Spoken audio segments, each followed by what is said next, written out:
चर्चा करने जा रहे हैं। आज एक और बहुत ही दिव्य गुणों से परिपूर्ण सामान्य सर्वत्र देश में उपलब्ध होने वाला, तो चाहे समुद्र का किनारा हो, चाहे वो 5-6-7 हज़ार की हाइट की ऊंचाई पर क्यों ना हो, यह सर्वत्र पाया जाता है। इसकी यह 2 प्रजातियां हैं। हम लोग बात करने जा रहे हैं ऑक्सैलिस कार्लिकुलाटा के विषय में। ऑक्सैलिस कार्लिकुलाटा हिंदी में इसका नाम है चांगेरी। चांगेरी का दूसरा नाम है खटमीठी घास। खट्टी मीठी घास चांगेरी, वास्तव में यह बहुत ही दिव्य औषधीय गुणों से परिपूर्ण यह पौधा है। यह शुभ है। गांव देहात के सर्वत्र, चाहे वो आदिवासी क्षेत्रों में वो रहने वाले लोग हों, चाहे वो अन्यत्र कहीं के भी कोई ग्रामीण क्षेत्र में रहने वाले लोग हों, प्रायः सभी लोग इस पौधे से हैं परिचित। बच्चे लोग इसको खाते भी हैं। ये खट्टा होता है खाने में भी और अच्छा भी लगता है। यह सड़क के किनारों पर या खेतों में, कहीं पर भी जंगल में ये पौधा आपको मिलेगा। इसकी यह दूसरी प्रजाति है चांगेरी की। इसमें बहुत सुंदर फूल भी आते हैं। इसमें बैगनी रंग के फूल आते हैं, इसमें पीले रंग के फूल आते हैं। पीला फूल और बैगनी रंग का फूल देखने में बहुत ही मन को सुंदर लगता है। और यह पौधा लगभग 12 महीना रह सकता है। इसको आप गमले में भी लगा सकते हैं। गमले में लगा करके इस पौधे से आप बढ़ा सकते हैं घर की शोभा। घर की शोभा को बढ़ाने के लिए, साथ ही विविध रोगों से मुक्ति के लिए, कितनी भी भयानक माइग्रेन हो या किसी भी तरह से आपको सर में दर्द हो, उस सर दर्द से मुक्ति के लिए आप इस चांगेरी खट्ट मीठी जो घास है उसको पीस करके लगाइए माथे में। यदि आप इसके पत्तों को पीस करके पेस्ट जैसा बना करके माथे पर लेप करते हैं, इससे जो सर दर्द है उससे आपको मुक्ति मिलेगी। यह बहुत ही अच्छा पौधा है, बहुत ही दिव्य गुणकारी पौधा है आपके सर दर्द के लिए। इसका दूसरा जो गुण है साइनस कफ के लिए, यह बहुत ही दिव्य प्रयोग है। उस चांगेरी को पीस करके उसका रस निकाल करके 4-4 बूंद नाक में डालें। साइनस कफ बलगम माइग्रेन के लिए यह बहुत ही गुणकारी है आपका यह चांगेरी पौधा। तो माइग्रेन वालों के लिए लगेगी बहुत, ये ध्यान रखें, अच्छी खासी लगती है। उस रस में थोड़ा पानी मिला लें, थोड़ा पानी मिला करके तब आप नाक में डालें, क्योंकि यह लगती बहुत है, परंतु इससे पूरा कफ जो अंदर का जो बलगम है वह निकल जाएगा। यह एक बहुत ही गुणकारी और दिव्य प्रयोग है साइनोसाइटिस के लिए, एलर्जी के लिए और माइग्रेन के लिए। जिनको भूख कम लगती हो, इसका बहुत एक अच्छा प्रयोग है। इस रूप में भी इसको हमें प्रचारित करना चाहिए, लगाना चाहिए। इसकी जो चटनी है, पुदीना के साथ चांगेरी की चटनी नहीं डालने की जरूरत पड़ेगी आपको, इमली नहीं डालने की जरूरत पड़ेगी आपको, खटाई बिना खटाई के इस चांगेरी के पत्तों की जो प्राकृतिक खटाई है उसमें पुदीना आदि डाल करके इसका सेवन कर सकते हैं। जिनको भूख कम लगती हो, पुदीना के साथ चांगेरी की चटनी बना करके इसका सेवन कर सकते हैं। और जिन बच्चों को मंदाग्नि की शिकायत है, भूख कम लगती है, थोड़ा सा अदरक डाल लें, चांगेरी और पुदीना की चटनी बना लें, तो इससे आपकी स्वाद की अभिवृद्धि तो होगी ही, परंतु आप इससे बहुत सारे औषधीय गुणों से भी लाभान्वित हो जाएंगे। तो चटनी के रूप में चांगेरी का खट्ट मीठी घास का प्रयोग आप करें। यह मंदाग्नि के लिए, जिनको बहुत कम भूख लगती है, या विषम अग्नि इसको बोलते हैं, कभी बहुत भूख लगती है, कभी आदमी काफ़ी खा लेता है और कभी कभी बिल्कुल भूख नहीं लगती है, तो ऐसी स्थिति में बड़ी परेशानी होती है। और आदमी जब भूख लगती है ज़्यादा खा लेता है, जब भूख नहीं लगती है तो खाने से बचने का प्रयत्न करता है, वो ठीक नहीं है। देखिए, अति भूख भी नुकसानदायक है और बिल्कुल नहीं लेना भी नुकसानदायक है। शरीर के निर्वहन के लिए बॉडी को जितने भी कैलोरी की ज़रूरत है, उसके लिए आपको ज़रूरत है इस भोजन की और आहार की। आहार से यह आहार निद्रा, ये जो त्रय उपस्तंभ ऋषियों ने कहा, आहार निद्रा ब्रह्मचर्य मिति, ये तीनों उपस्तंभ आदमी के लिए जरूरी है। आहार से जीवन चलता है, आहार से जीवन का निर्वहन होता है और अति आहार से रोगों की वृद्धि भी होती है। न हम आहार को अति होने दें, न ही आहार को स्वल्प लें। इसी तरह से आजकल परंपरा ऐसी बन गई है कि आदमी हमेशा खाने में लगा रहता है। सुबह उठता है, पहले चाय पीता है, चाय पी कर के फिर थोड़ी देर के बाद में फिर चाय पीता है, फिर नाश्ता करता है, फिर खा कर के ऑफिस में जाता है। इसी तरह से वहाँ कोई पार्टी या कोई लोगों से मीटिंग होती है तो वहाँ भी खाता है। इस तरह से दिन भर खाने की आदत अच्छी नहीं होती है। आप निश्चित कर लें समय कि प्रातः, मध्याह्न और सायंकाल 3 समय 24 घंटे में भक्षण पर्याप्त होता है। बीच में यदि कभी भूख भी लगे तो दूध या जूस लिक्विड ले सकते हैं। फल आदि भी यदि बहुत करे तो कभी थोड़ी मात्रा में ली जा सकती है। अन्यथा बार बार आप खाने की आदत से बचें तो जो विषमाग्नि है उससे आप मुक्त हो जाएंगे, वह आपकी हमेशा के लिए समाप्त हो जाएगी। फिर भी यदि बहुत समय से इस तरह की परेशानी है तो आपके लिए मैं लेकर के आया हूँ ये एक दिव्य पौधा जिसका नाम है चांगेरी। तो चांगेरी खाइए, अपनी भूख को बढ़ाइए और पेट की गड़बड़ियों को भगाइए। ये आंतों के इन्फेक्शन के लिए भी बहुत ही अच्छा है। तो उसमें भी आप इसके पत्तों को पीस करके चटनी के रूप में या रस के रूप में भी आप इसका सेवन कर सकते हैं। उस तरह से सेवन करने से इससे आपके पेट को पूरा लाभ मिलेगा। ये चांगेरी सर्वत्र देश में पाया जाता है। खट मीठा घास के नाम से इसको हम जानते हैं। तो आप इसको अपने गमले में भी लगाइए। एक बार लगने के बाद में ये चांगेरी जल्दी से ख़त्म नहीं होती है। ये छोटी वाली चांगेरी लगाने से मुश्किल से लगती है, अपने आप ज़्यादा उगती है। ये बड़ी वाली चांगेरी ऐसे लगती है कि लगने के बाद मेरी खेत में फैल जाए। कई जगह पर हमने देखा, पहाड़ों में भी हमने देखा। अभी मैं गंगोत्री गया था, इतनी मात्रा में ये चांगेरी होती है कि दूसरे खेत की जो खेती होती है उसमें भी यह नुकसान पहुंचाना शुरू कर देती है। तो आइए हम इसी को ही खेती बना लें, औषधीय गुणों से भरपूर इसका लाभ उठाना शुरू कर दें। जिन माताओं बहनों को रक्त प्रदर है, रक्त प्रदर के लिए भी यदि इसको पीस करके इसमें थोड़ा मिश्री मिला करके आप रस का सेवन करते हैं तो ब्लीडिंग के लिए, रक्त प्रदर के लिए यह एक बहुत ही रामबाण है, बहुत ही दिव्य औषधि है।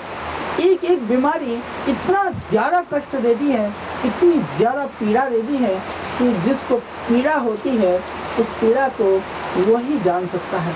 आपके इस तरह के विविध रोगों के लिए, विविध पीड़ा के लिए यह एक दिव्य जड़ी है, दिव्य यह औषधि है। इसका आप प्रयोग करिए। और जिनको बवासीर में खून जाने की शिकायत है उनके लिए भी यह बहुत ही दिव्य औषधि है। उसके लिए चांगेरी ताज़ी ना भी मिले, इसको आप सुखा करके इसके पत्तियों को पीस करके 1 से 2 ग्राम की मात्रा में यदि आप इस चांगेरी को प्रातः सायं सेवन करते हैं, जो आपकी ब्लीडिंग है इससे मिल जाएगी मुक्ति। चाहे वो पाइल्स में हो या मेरी माताओं और बहनों को रक्त प्रदर की शिकायत हो, दोनों ही चीज़ में इससे मिल जाएगी मुक्ति।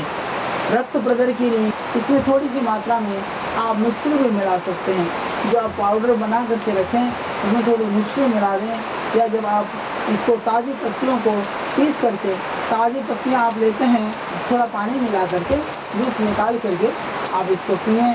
फिर आप देखेंगे इसके चमत्कारिक लाभ से आप होंगे लाभान्वित। आस्था के पावन ज्ञान प्रवाह में अभी लेना होगा हमें एक छोटा सा विराम। विराम के करके रक्त जन्य जितने भी जो विकार हैं उसके लिए यह बहुत ही गुणकारी है। और जिनको कभी चोट लग जाए, कट जाए, रक्त स्राव होता हो, उस स्थिति में भी आप पीस करके उस जगह पर इसको लगाते हैं तो उससे तुरंत लाभ हो जाएगा। और दांतों के लिए भी, जिनको दांतों में कीड़े हो उसके लिए आप इसमें लौंग, थोड़ी चांगेरी, हल्दी, सेंधा नमक और फूली हुई फिटकरी मिला करके मंजन के रूप में भी प्रयोग कर सकते हैं। या जो आपका मंजन है, जिस मंजन का आप प्रयोग करते हैं, यदि चांगेरी को थोड़ा सा पाउडर करके उसमें आप मिला देते हैं और आप प्रयोग करते हैं तो आप पाएंगे आपके दांतों के लिए, आपके मसूड़ों के लिए यह बहुत ही गुणकारी है। जिनको मसूड़ों में से पस निकलता हो, मसूड़ों में दर्द रहता हो, बहुत भयानक स्थिति हो गई हो, उनके लिए भी थोड़ा चांगेरी का रस निकाल करके उस रस में थोड़ी सी फिटकरी मिला करके यदि आप कुल्ला करते हैं तो आप पाएंगे अपने मुख के रोगों से मुक्ति। ये दंत रोग बड़ी भयानक समस्या है, उसके लिए यह अनुभूत है आपके मसूड़ों के लिए और आपके दांतों के लिए। ताज़ा मिले तो इसका रस निकाल करके और उससे थोड़ा फिटकरी मिला करके आप कुल्ला करें, मसूड़ों में धीरे धीरे उससे मसाज करें इस उंगली से। हालांकि मसाज इस उंगली से करने से ज़्यादा लाभ होता है, उससे आप अपने मसूड़ों को मसाज करिए, धीरे धीरे सुबह शाम आप मंजन करिए, उससे आपको पूरा मिलेगा लाभ। इसके अतिरिक्त यदि फ्रेश नहीं है, ताज़ी मात्रा में चांगेरी ना मिले और आपका पहले से बना हुआ कोई मंजन है तो थोड़ा सा चांगेरी का पाउडर आप मिला दीजिए अपने मंजन में। फिर आप देखेंगे आपके मंजन का जो गुण है, आपके मंजन का जो लाभ है वो बढ़ जाएगा, आपको ज़्यादा लाभ मिलेगा। तो दांतों के रोगों के लिए, मसूड़े के रोगों के लिए यह बहुत ही एक अच्छा प्रयोग है। तो इसके लिए आप इस चांगेरी का प्रयोग करिए। जिनको मैंने जैसे बताया कि मेरी माताओं बहनों को ओवर ब्लीडिंग होती हो, अति रक्तस्राव होता हो, जिनको इस तरह की शिकायत हो, उनके लिए भी यह चांगेरी एक दिव्य औषधि है, एक रामबाण है। एक और प्रयोग मैं बताना चाहता हूँ, यह बहुत ही गोपनीय है। हालांकि चांगेरी घृत आदि आयुर्वेद में उसके लिए वर्णन है। मेरी माताओं को जिनको योनि भ्रंश की शिकायत है, जो गर्भाशय है वो बाहर निकल आता है, बहुत पीड़ा होती है, बहुत भयानक रोग है ये। या जिन पुरुषों को कांच निकलता है, कांच में जो एनस भाग है वह बाहर निकल आता है, ये एक बहुत भयानक पीड़ादायक बीमारी है। हमने बहुत सारे बच्चों को भी ऐसा देखा है, गुदा बाहर निकलना या योनि भ्रंश जो गर्भाशय बाहर निकल के आता हो, उस स्थिति में चांगेरी बहुत ही एक दिव्य प्रयोग है। उसके लिए आपको क्या करना है, बहुत ज़्यादा आपकी योनि भ्रंश की शिकायत हो चुकी हो तो निश्चित रूप से आप डॉक्टर के परामर्श से, गायनोकोलॉजिस्ट के परामर्श से आप उनको दिखा करके शल्य आदि करा लें, ऑपरेशन आदि करा लें। परंतु यदि प्रारंभ की स्थिति में है, स्टार्टिंग है, तो निश्चित रूप से इस चांगेरी से मुक्ति मिल जाएगी आपको। योनि भ्रंश जैसी भयानक बीमारी से हमेशा के लिए मुक्ति। जिन मेरी माताओं को योनि भ्रंश की शिकायत है, जो गर्भाशय है वो बाहर निकल आता है, पुरुषों को कांच निकलता है, कांच में जो एनस भाग है वह बाहर निकल आता है, उसके लिए आप इस चांगेरी को लगभग 5-10 ग्राम चांगेरी कोई से भी छोटी या बड़ी इस खट्टी मीठी घास को ले करके उसको अच्छी तरह से सिलबट्टे पर या मिक्सी में थोड़ा पानी डाल करके पीस लें, पीस करके उसको छान लें। छानने के बाद में फिर उसमें थोड़ी सी फिटकरी मिला दें, थोड़ी फिटकरी मिला करके फिर 2 तरह से उसमें थोड़ा रुई लगा करके कॉटन में भिगो करके योनि के अंदर तक इसको कम से कम 10-15 मिनट तक धोएं और धीरे धीरे योनि को अंदर की तरफ धीरे धीरे आप धकेलें, गर्भाशय को धीरे धीरे आप अंदर धकेलें और मूल बंद जो एनस और आपका जो उपस्थ भाग है, मूल बंद लगा करके आप ऊपर की तरफ आकुंचन करें।